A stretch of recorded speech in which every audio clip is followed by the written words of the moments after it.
अस्सलामुअलैकुम वरहमतुल्लाहि वबरकातुहू।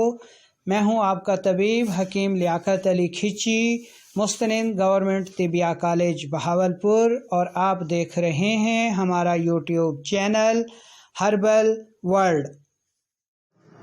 दोस्तों, आज का हमारा टॉपिक है नाक, कान, गला के अमराज की माहियत यानी पैथोलॉजी, उसके असबाब, इसकी अलामात, ये क्यों मुतासर होते हैं, इनमें क्या क्या अमराज पैदा हो सकते हैं, और फिर इन अमराज का हम अपने किचन से, अपने घर से, आम जड़ी बूटियों से इसका ज़बरदस्त नुस्खा भी बताएंगे ताकि आप लोग तिब से ज़्यादा फ़ायदा उठा सकें और अपनी और अपने प्यारों की सेहत को बेहतर से बेहतर बना सकें। आपका बजट कम से कम सेहत के इसमें ख़र्च हो।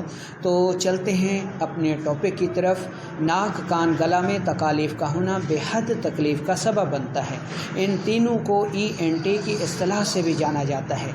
इनमें से किसी एक की ख़राबी से बाकी तो भी मर्ज़ में मुब्तला हो जाते हैं। नाक, कान, गला में गुदद की तादाद सबसे ज़्यादा पाई जाती है, और गुदद ही वो फैक्ट्रियाँ हैं जो इंसानी जिस्म में जरासीमों के ख़िलाफ़ क़ुव्वत मुदाफ़ियत पैदा करते हैं और इन जरासीमों के ख़िलाफ़ दिफ़ाई फ़ोर्स तैयार करते हैं।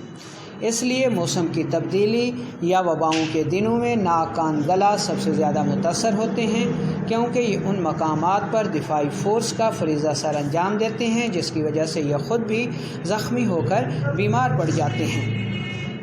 ऐसी हालत में दर्ज झैल अलामात पैदा हो जाती हैं: नज़ला, ज़ुकाम, रेशा, खांसी, सांस लेने में तंगी, बुखार, नाक, कान, गले का सूज जाना, सूंघने और चखने की हिस्स का कम या ख़त्म हो जाना, कीड़ा गिरना, पेशाब में जलन और दिक्कत, एलर्जी, छपाकी, टाइफाइड, आंतों की सोजिश शामिल हैं। ऐसी सूरत में दर्ज झैल घरेलू इलाज बेहद मुफीद साबित होता है। हल्दी, मुलट्ठी, सौंफ बराबर वज़न लेकर इंतहाई बारीक सफ़ूफ़ कर लें और आधी चम्मच चाय वाली दिन में 3 बार इस्तेमाल करें। सौंफ, ज़ीरा, सफ़ेद, छोटी इलायची का कहवा दिन में 3 बार इस्तेमाल करें। शहद 1 चम्मच 1 गिलास पानी में मिलाकर सुबह, दोपहर, शाम इस्तेमाल करना इंतहाई मुफीद साबित होता है, और ये नाक, कान, गले का बेहतरीन और ज़बरदस्त घरेलू सतह पर इलाज है।